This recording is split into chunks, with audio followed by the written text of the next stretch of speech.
कैसे देख रहे हैं यहाँ का पॉलिटिकल सिनेरियो? पॉलिटिकल सिनेरियो तो रोज देख ही रहे थे, अखबारों के माध्यम से तो पता चल ही रहा था। और छूटने से मैं 4 दिन पहले जौनपुर से बाहर गया, तो जौनपुर जेल में भी तमाम लोग मिलने जाते थे। करीब 1000 लोग तो बंद ही हैं, जौनपुर जिले के ही बंद हैं। उनसे मिलने जुलने वाले लोग जो आते थे अक्सर वहाँ पे भेंट मुलाकात लोगों से हो ही जाया करती थी, और खबरें तो पता चलती रहती थी जौनपुर के चुनाव को लेकर। और जिस तरीके से हमारे खिलाफ घेराबंदी की गई थी ताकि हम चुनाव से दूर रहें, पहले तो पार्टिसिपेशन के बाद फिर हम आगे भाग ही न ले सके। हमारी पत्नी को बहुजन समाज पार्टी ने यहाँ से प्रत्याशी बनाया, बहन माता जी ने, तो उसमें इन लोगों की मंशा थी कि हम उस चुनाव में सम्मिलित न हो पाए। और मैं तारीफ करूंगा अपनी पत्नी की, जिन्होंने इस चुनौती भरे समय में इस चुनौती को स्वीकार किया और अपना कदम आगे बढ़ाया। और जनता का भी भरपूर समर्थन मिला है, जौनपुर के लोगों का, हर वर्ग के जात मजहब से ऊपर उठकर लोगों ने बहुत स्नेह और सम्मान दिया उनको।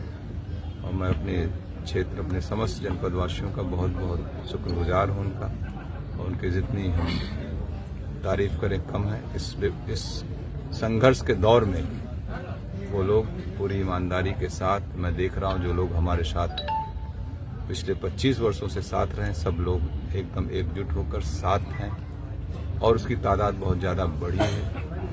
और आम जनमानस का जिस तरीके से स्नेह और समर्थन मिला है, उनको भी कहीं न कहीं से लगा है जो जिस तरीके से मेरे साथ जो घटनाक्रम हुए वो गलत थे।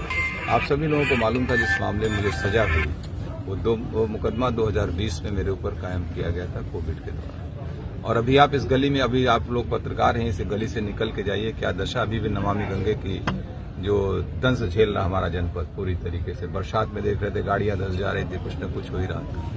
तो अगर ऐसे मुद्दों को उठाना, वो मुद्दा विधान परिषद की कमेटी में भी उठा हुआ है, और उसकी जांच हुई, डीएम की उसकी एडवर्स रिपोर्ट भी है उसकी, और उस वैसे मुद्दे को उठाना, क्या लोकतंत्र में विपक्ष की कोई भूमिका नहीं है? सत्ता पक्ष के लोग इतने ज्यादा वो निरंकुश हो गए हैं कि लोकतंत्र में विपक्ष की भूमिका खत्म कर देंगे।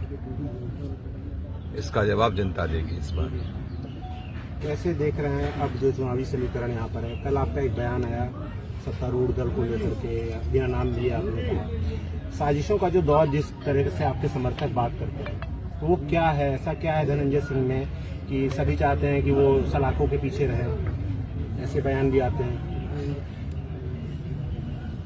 अब उनको लगता है कि हमारे रहने से उन्हें खतरा है यहाँ पर, तो आए दिन मुकदमे लादे जाते हैं। आप देख ही रहे होंगे, हम लोगों को आज से नहीं, बहुत पहले भी 2002-03 में भी हमारे ऊपर तमाम मुकदमे लादे गए थे। जब मैं विधायक था, कम से कम मुझे लगता है कि 1-1.5 महीने के अंदर ही 10-12 मुकदमे कायम कर दिए गए थे।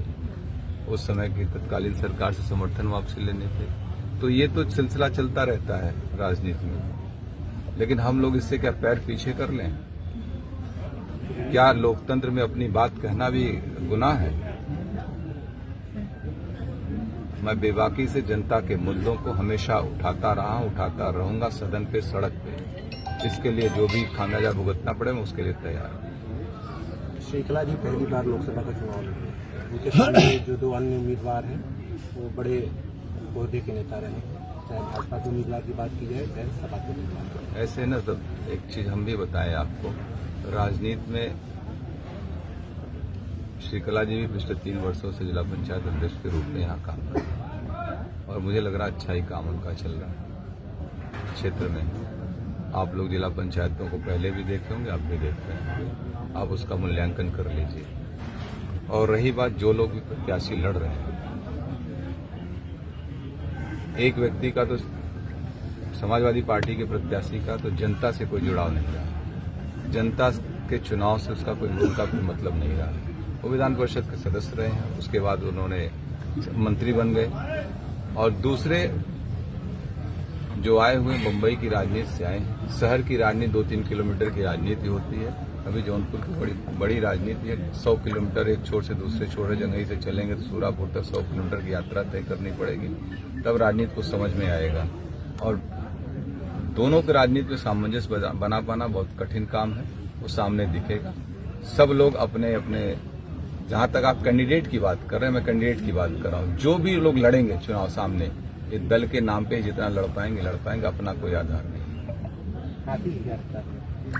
हाथी का अपना आधार है, बहुजन समाज पार्टी का एक अपना आधार है, और इस जिले की राजनीति 25 साल से एक हमारा भी आधार है। हमको हाथी से ज्यादा फायदा होगा, लेकिन हमारे समर्थकों से भी हाथी को फायदा होगा।